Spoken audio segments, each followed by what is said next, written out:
말씀 사무엘하 구약성경 사무엘하 24장 18절에서 25절까지 구약성경 507페이지입니다. 507페이지 24장 18절에서 25절, 우리 합독은 18절에서 19절 그리고 24절에서 25절 이렇게 나누어 있습니다. 24장 18절입니다.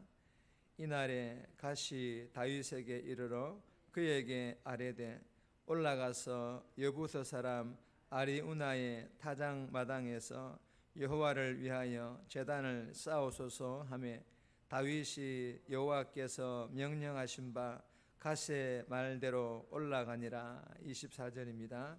왕이 아리우나에게 이르되 그렇지 아니하다. 내가 값을 주고 내게서 살이라.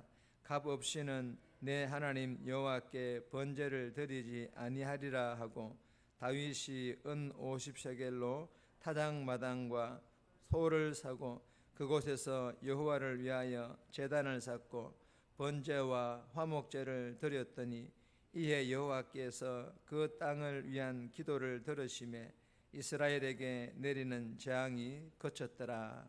아멘. 오늘 본문의 제목은 다윗의 제사와 하나님의 용서, 다윗의 제사, 다윗의 예배죠.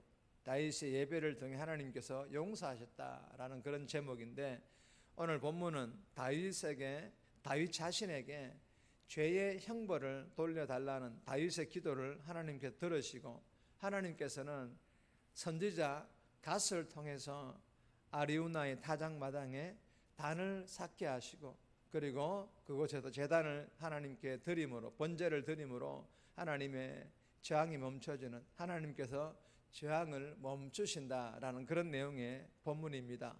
오늘 이 본문이 우리에게 주시는 첫 번째 교훈입니다.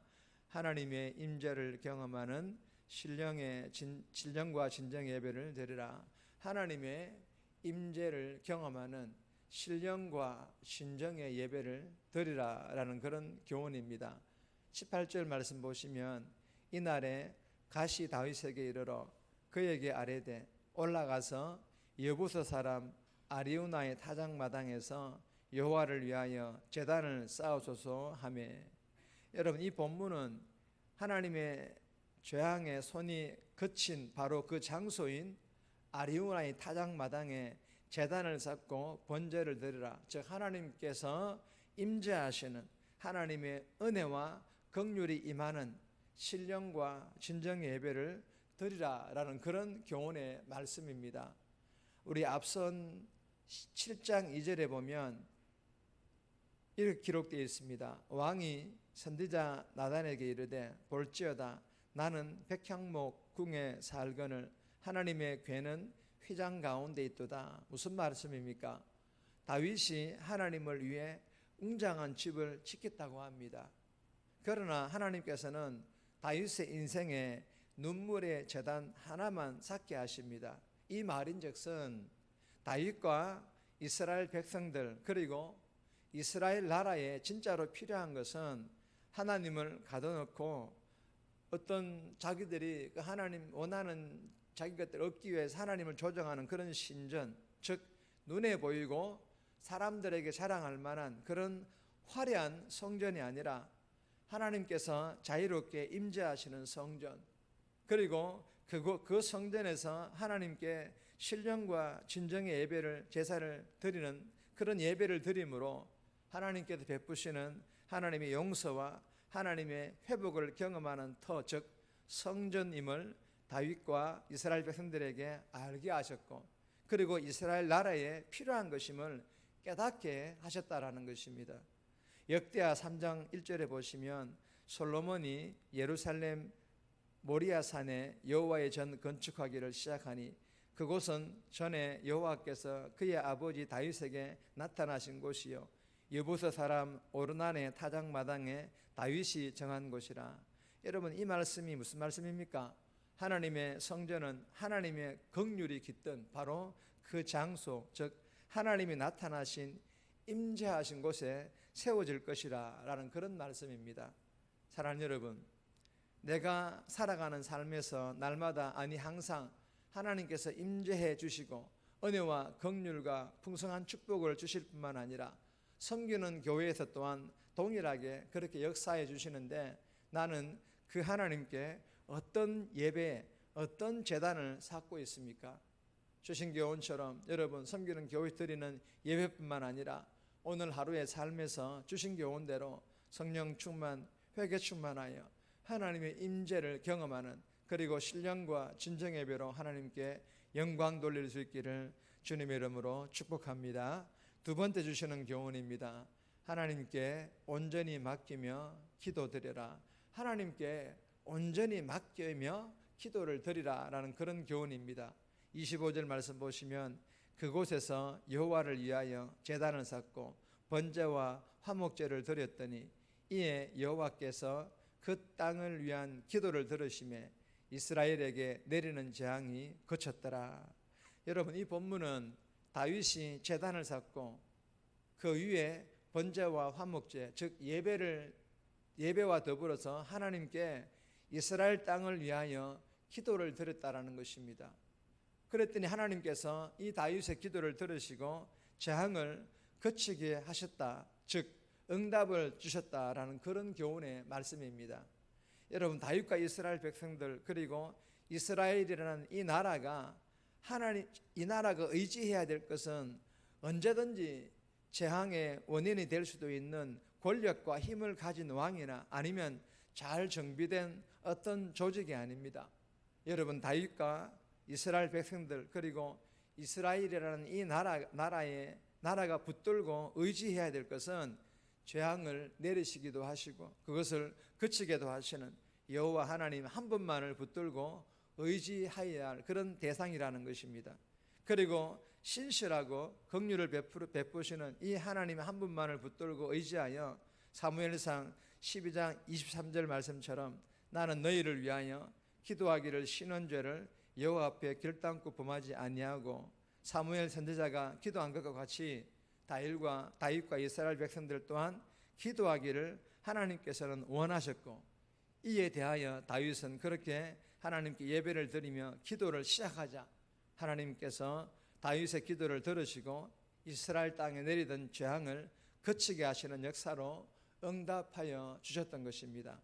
사랑하는 여러분, 저와 여러분들도 주신 교훈처럼 나의 미래와 나의 인생, 그리고 나의 생명 또한 생사화복을 주장하시는 하나님께 맡겨드리되 온전히 맡겨드릴 수 있기를 바랍니다. 그리하여 섬기는 교회에서 예배를 드릴 때, 그리고 삶의 예배를 드리며 올려드리는 우리의 기도가 회개 충만하여 막힌담 없이 하나님께 다 상달되어 하나님의 때에 하나님 방법으로 때로는 속히 이루어 주시는 응답의 축복 받아 누릴 수 있기를 주님의 이름으로 소망합니다. 세 번째 주시는 교훈입니다. 은혜 앞에서 단순히 순종하라. 은혜 앞에서 단순히 순종하라. 이것저것 계산하지 말고 좀 단순하게 순종하라라는 그런 교훈입니다. 19절에서 24절까지의 말씀인데, 19절 말씀 보시면 다윗이 여호와께서 명령하신 바 갓세 말대로 올라가니라. 여러분, 다윗은 여호와께서 명하신 대로 즉시 순종을 합니다. 그리고 아리우나의 타작마당을 구입합니다. 그리고 아리우나 타작마당과 번제에 쓸 소와 뗄 나무와 마당지라는 제구와 소의 멍에까지 모두 공짜로 주겠다라고 제안을 했지만 다윗은 이것을 다 거절합니다.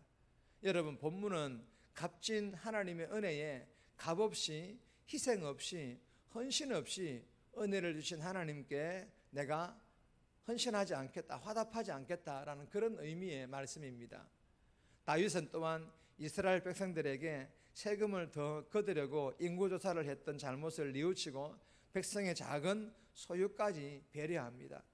여러분, 다윗의 이러한 순종으로 인해 하나님의 성전 부지가 준비되어집니다. 여러분, 말로 한 내 결심을 행동으로 옮기려면, 즉 순종하려면 한 발 한 발을 뗄 때마다 새롭게 결심하고 순간순간 하나님의 은혜를 기억해야 합니다. 이것이 쉬운 일 같아 보이지만 결코 쉬운 일이 아닙니다. 그래서 허공을 맴도는 다짐과 결단이 성도들에게 그렇게 많은 것이고 순종으로 이어지지 않는 것입니다. 사랑하는 여러분, 지금까지 앞으로도 날마다 순간마다 하나님의 청량할 수 없는 은혜를 누리며 살 텐데 그 은혜 앞에서 순종이 아닌 치러야 할 희생을 계산하느라 인생을 허비하고 있지는 않은지 이 새벽에 자신을 돌아볼 수 있기를 바랍니다. 그리하여 이 새벽에 기도하며 묵상으로 주신 은혜 앞에서 오늘 하루도 치러야 할 희생, 소원에 생각하지 않고 단순하게 순종하는 그런 복된 삶 살아갈 수 있기를 주님의 이름으로 축복합니다. 정리합니다. 섬기는 교회에서 삶의 예배에서 하나님의 임재를 경험하는 신령과 진정 예배를 드림으로 은혜 받고 온전히 맡기는 기도를 드림으로 응답받게 해달라고, 지금까지 앞으로도 날마다 순간마다 주신 하나님의 은혜 앞에서 내가 치러야 될 희생, 손해 생각하지 않고 단순하게 순종하는 삶 살아가게 해달라고 이 새벽에 기도하며 오늘 하루도 살아갈 수 있기를 주님의 이름으로 부탁드립니다.